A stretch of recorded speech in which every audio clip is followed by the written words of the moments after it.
Dzień dobry, assalamu alaikum, ciao, konnichiwa, bonjour, hola, good morning, good morning, good morning, Privet. This is Ken at 10, and here we are again broadcasting to you live from our offices in Norbury, which is in southwest London. It's between Streatham to the north and Croydon to the south.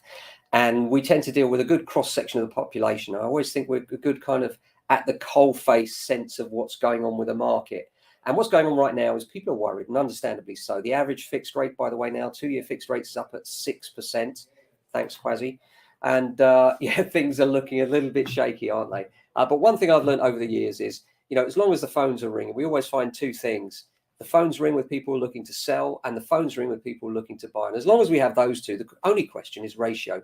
And the good news about when market circumstances changes, the supply of property goes up. And that's always a good thing if you're looking to buy.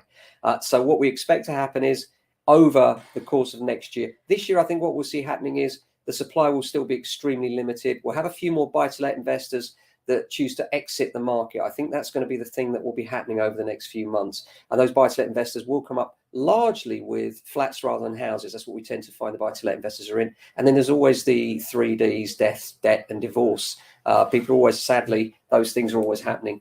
And so there are always people that are in those circumstances and selling. As far as buyers are concerned, remember that for Americans, particularly, and anyone using the dollar, because of the weakness of the pound, actually, UK property is looking relatively cheap. And that's the funny thing, is that when our pound falls, we become more attractive to foreign investors. So I suspect that will sustain and underpin a lot of the city. Whether that trickles out, well, we used to say there was a trickle out, drop a stone in central London and the waves come out. And then the pandemic came along and everybody said the market would fall off a cliff. And exactly the polar opposite happened. And in fact, what happened was that coastal areas became more popular than London.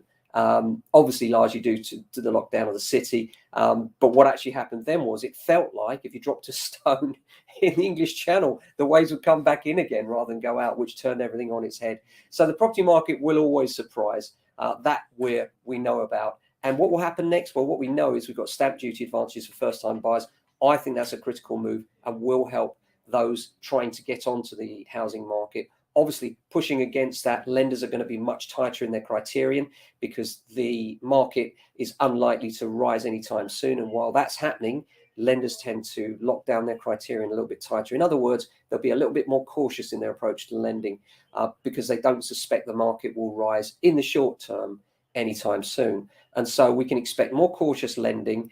The amount of mortgages out there, people looking to remortgage, is massive right now. I've said for some time, if you're thinking of remortgaging and you haven't done it yet, where have you been? You should be looking to do it.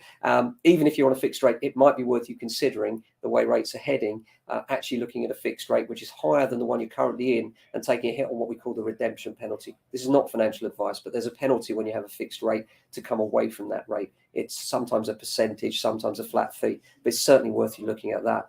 As far as the market's concerned, we're still seeing houses, we're still valuing, there's still people looking to buy, we're still tying up deals. And yes, it's not the meteoric times of when the market was really booming, and it can't always be like that. Some calming in the market can be actually a good thing to quell that kind of peak and bubble and burst scenario. But we'll keep you advised. At the moment, things are pretty stable, more stable than lots would have you believe. There are some trepidatious people out there, of course, and some people will decide that now's not time for them to buy or sell. But sometimes when everyone's going one way, the smart money's going the other. Be interested to see what happens.